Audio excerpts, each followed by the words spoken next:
अब हम देखेंगे ethical aspect related to human, यानी कि क्या क्या चीज अगर ह्यूमन बीइंग को एज ए सब्जेक्ट चूज करते हैं रिसर्च में, तो क्या क्या चीज का हमें ध्यान देना चाहिए।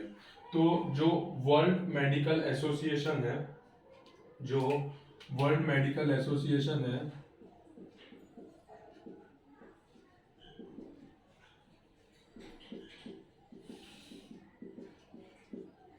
उन्होंने एक फॉर्मेट बनाया है जिसे हम कहते हैं declaration of Helsinki. Declaration of Helsinki जिसे कहते हैं, तो वर्ल्ड मेडिकल एसोसिएशन ने एक ऐसा डिक्लेरेशन बनाया जिसमें काफी सारे पॉइंट्स दिए हैं जो कि हमें ध्यान में रखना चाहिए किसी भी रिसर्च वर्क स्टार्ट करने से पहले, किसी भी ह्यूमन बीइंग पे रिसर्च वर्क स्टार्ट करने से पहले ये सब चीज हमें ध्यान में रखना चाहिए। तो सबसे पहला चीज क्या है, it is the duty of the physician to promote and safeguard the health of the people. यानी कि जो भी रिसर्च वर्क के लिए जो भी सब्जेक्ट का यूज किया जाता है, कोई भी ह्यूमन बीइंग का यूज किया जाता है, उसकी सेफ्टी का जो ध्यान रखने का काम है वो किसका काम होता है, तो फिजिशियन पे होता है। यानी कि जो रिसर्चर होता है उसका काम होता है कि जो सब्जेक्ट है उस पर कम से कम तकलीफ हो, उसको कैसे सेफ रखा जाए, ये सब काम फिजिशियन का होता है या रिसर्चर का होता है। दूसरा, health of the patient is the first consideration. Patient का हेल्थ जो है वो सबसे फर्स्ट कंसिडरेशन होता है, भले ही एक्सपेरिमेंट हो या ना हो, सक्सेसफुल हो या अनसक्सेसफुल हो, लेकिन जो सब्जेक्ट का यूज करते हैं, जो ह्यूमन बीइंग का यूज करते हैं, जो पेशेंट का यूज करते हैं, उसका हेल्थ जो है वो सबसे ज्यादा प्रायर रहता है या फिर उसका फर्स्ट प्रायोरिटी रहता है। तो health of the patient should always be the first consideration. तीसरा, improve prophylactic, diagnostic and therapeutic procedures and understand the etiology and pathogenesis of disease। मतलब ऐसा कोई स्टडी करो जिससे प्रोफेलेक्टिक, डायग्नोस्टिक और थेराप्यूटिक प्रोसीजर्स जो होगा वो अच्छे से हो सके, और कोई भी डिजीज है उसका इटियोलॉजी यानी कि कॉजेस, और वो कैसे होता है, पैथोजेनेसिस वो कैसे होता है, उसका पैथोलॉजी क्या है, वो सब चीज के बारे में हमें पता चले।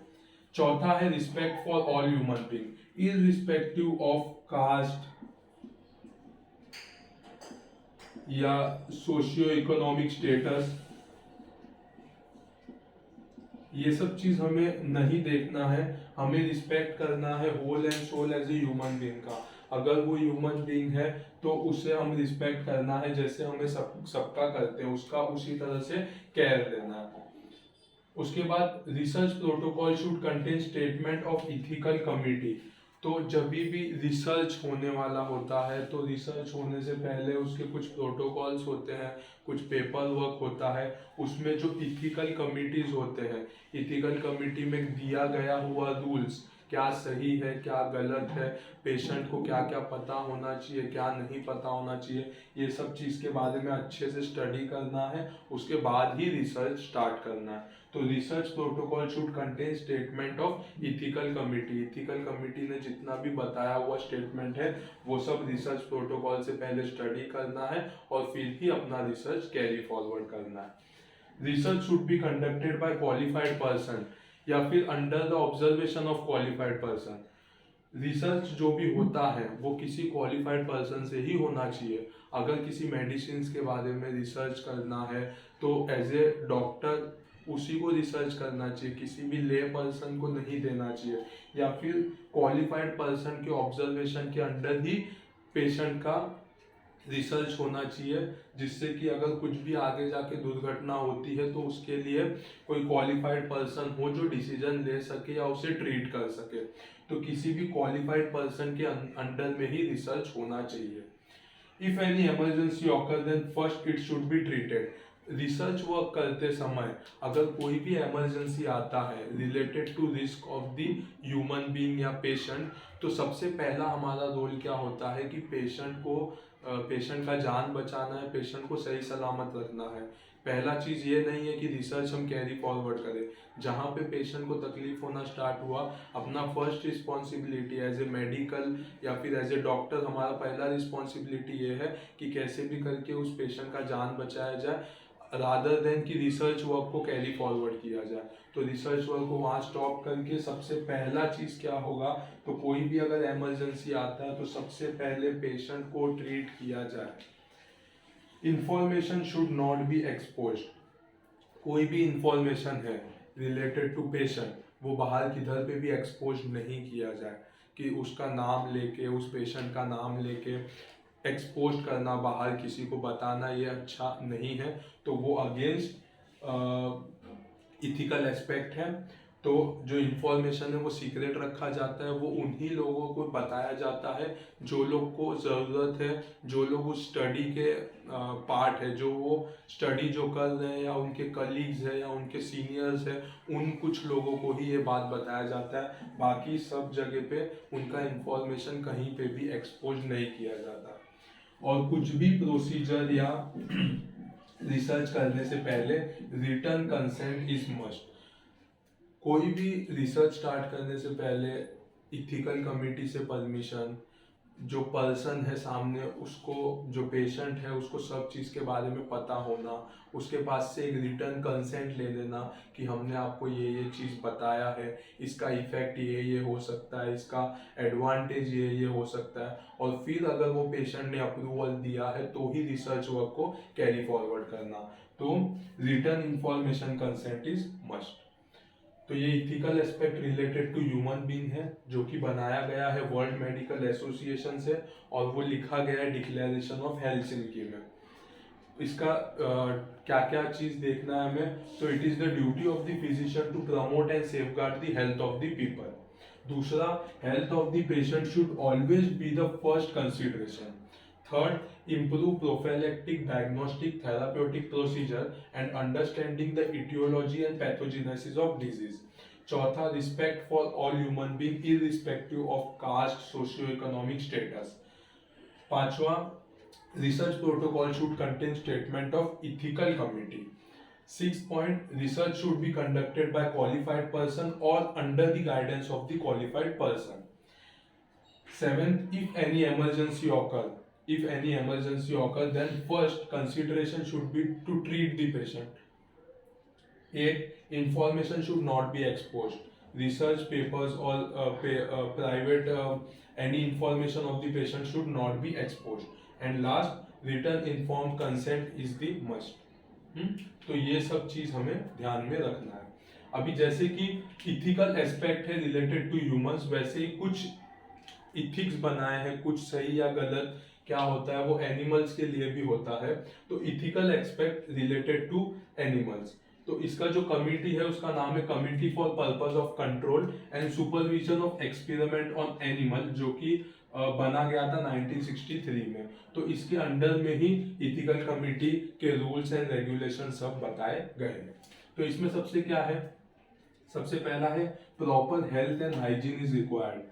जो एनिमल यूज हम लोग कर रहे हैं, जो एनिमल्स का एक्सपेरिमेंट में यूज कर रहे हैं, उसका हेल्थ देखना सबसे पहली प्रायोरिटी, और उसका हाइजीन मेंटेन करना, यानी कि उसे सही टाइम पे खाना देना, बाकी सब चीज़ें साफ सफाई, ये सब चीज़ अच्छे से रखना। तो proper health and hygiene is required. दूसरा, research product should be carried out only if the aim of the project is worthwhile.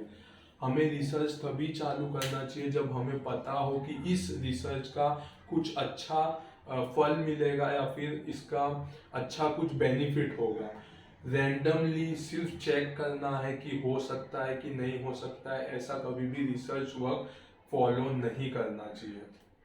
तीसरा, breeding and experiment is perform, मतलब जो भी ब्रीडिंग होता है, खिलाना पिलाना एनिमल्स को, एक्सपेरिमेंट में क्या क्या चीज़ों का यूज़ करना, कैसे यूज़ करना, ये सब एनिमल इथिकल कमिटी के गाइडेंस के अंदर में ही किया जाता है। जो भी स्पीशीज हम यूज़ करते हैं, जो हम यूज़ करते हैं फॉर एक्सपेरिमेंटेशन, वो अच्छे क्वालिटी का होना चाहिए। तो ये भी चीज़ हमें देख के उसके बाद ही एक्सपेरिमेंट को स्टार्ट करना है। Take proper care of animal, जैसे कि हम ह्यूमंस का सारा केयर करते हैं उसी तरह से एनिमल्स का भी प्रॉपर केयर होना चाहिए। All procedure which cause pain in human also cause pain in animal, ये चीज़ का ध्यान रखना है कि अगर कोई भी ऐसा प्रोसीजर है, सुई लगने से अगर ह्यूमन बीइंग को दर्द होता है तो सेम दर्द जो है वो एनिमल्स में भी होगा। तो ये चीज़ ध्यान में रख के उनको एनेस्थेटिक या फिर हम कह सकते हैं पेन किलर्स ये सब का भी यूज़ करना चाहिए। Procedure should be done under sedation, analgesic and anaesthetic. कोई भी प्रोसीजर है, अगर कोई इंजेक्शन देना है या फिर कोई एक्सपेरिमेंट है, कोई सर्जरी टाइप कुछ यूज़ करना है, तो उसमें क्या करना है कि जैसे ह्यूमन बींग्स में हम सीडेशन देते हैं, एनाल्जेसिक पेन किलर्स देते हैं या फिर एनेस्थेटिक देते हैं ड्रग, तो उसी तरह से एनिमल्स में भी वो सारी चीज़ों का यूज़ करना चाहिए। Unnecessary repetition is avoided. अगर किसी भी चीज़ का फर्स्ट टाइम रिसर्च करने के बाद अगर अच्छा उसका हमें बेनिफिट नहीं मिला, तो ये नहीं सोच के बार बार उसी एक्सपेरिमेंट का किसी एनिमल पे रिसर्च करना अच्छी बात नहीं है। तो अननेसेसरी रिपीटेशन इज अवॉइडेड। और last, alternative method can be used if possible. अगर कोई एनिमल को छोड़ के किसी दूसरे तरीके से थियोरेटिकली अगर हमें पता चल सकता है या फिर और कोई तरीका यानी कि इन विट्रो फर्टिलाइजेशन, उसमें कोई चीज़ से हमको बेनिफिट हो सकता है, तो हमें किसी भी एनिमल का यूज़ नहीं करना चाहिए, उतना ज़्यादा से ज़्यादा एनिमल्स को अवॉइड करना चाहिए। तो ethical aspect related to animals, तो इथिकल एस्पेक्ट में कमिटी कौन सी है? Committee for purpose of control and supervision of experiment on animal, जो बना गया था 1963 में। तो जैसे जितना चीज़ हम ह्यूमन बीइंग में फॉलो करते हैं उतना चीज़ एनिमल्स में भी फॉलो करना चाहिए। तो उसमें क्या क्या? सबसे पहले proper health and hygiene is required. दूसरा, research work should be carried if aim of the project is worthwhile. Breeding and experiment is performed under animal ethical committee. Species which should be chosen for the experiment should be of appropriate quality. Take proper care of the animal. All procedure which causes pain in human will also cause pain in animals. तो इसके लिए ज़्यादा से ज़्यादा precautions रखना चाहिए।